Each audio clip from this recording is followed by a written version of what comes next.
And welcome back to my another what I eat in a day video. প্রায় অনেক দিন পর চলে এসেছে একটা ভিডিও নিয়ে। সকালবেলা ঘুম থেকে উঠেই প্রথমে খেয়েছিলাম মেথি ভেজানো জল, আর সাথে ছিল কাজু কিশমিশ আর কাঠবাদাম।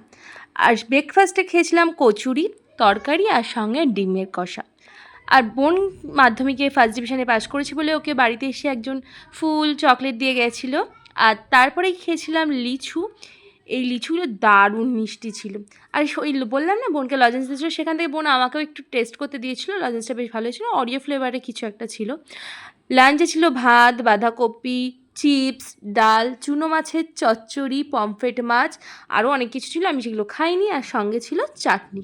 এই গরমকালে আমের চাটনি তো মাস্ট। আর এই গরমকালে ভাত খাওয়ার পর আম খাওয়াটা তো মাস্ট। প্রত্যেক দিনই তো এই গাছ পাকা আমগুলো খাচ্ছি, এত মিষ্টি এই আমগুলো কী আর বলবো। তারপর সন্ধ্যাবেলা আমি আর টুকাই গেছিলাম একটু হাই স্ট্রিটে, একটু কাজ ছিল। তারপর গেছিলাম মিয়া মোড়ে। আর সেদিন বিকেলবেলা আমাদের পাড়াতেও যারা মাধ্যমিকে পাশ করেছে তাদেরকে সম্বর্ধনা দিচ্ছিলো, সেখানেই গেছিলাম অনেকক্ষণ প্রায় বসে। তারপর তো যা জোরে বৃষ্টি নেমে গেছিলো, বোনকে দেওয়ার পরে বৃষ্টি প্রায় নেমে গেছিলো। তারপর বাড়ি এসে খেয়ে নিয়েছিলাম চা আর সঙ্গে দুটো বিস্কুট। আর তারপরেই খেয়েছিলাম আমি অর্ধেক সিঙ্গারা। আর সিঙ্গারাটা তো খেতে খেতে মনে পড়েছিল যে আমি ভিডিও বানাচ্ছিলাম, তাই খেতে খেতেই তোমাদের সঙ্গে শেয়ার করে নিলাম। আর তারপরেই খেয়েছিলাম একটা ক্ষীরপুলি মিষ্টি।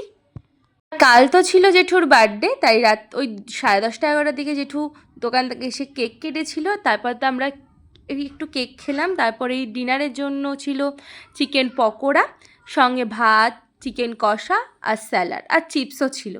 আর চিকেন কষাটা কালকে দারুণ খেতে হয়েছিল, দিদি করেছিল। আর তারপরেই এই গরমের মধ্যে খেয়েছিলাম দুটো আইসক্রিম। দুটো মানে আমি আর বোন খেয়েছিলাম আইসক্রিমটা। এইটা ম্যাঙ্গো ফ্লেভারের ছিল, বাট আমার অতটা ভালো লাগেনি টেস্টটা। আর সব শেষে হজম করার জন্য খেয়েছিলাম জিরে মৌরির জল। তাহলে আজ আসি, সানডে স্পেশাল ভিডিওটা এখানেই শেষ করছি, দেখা হবে কাল।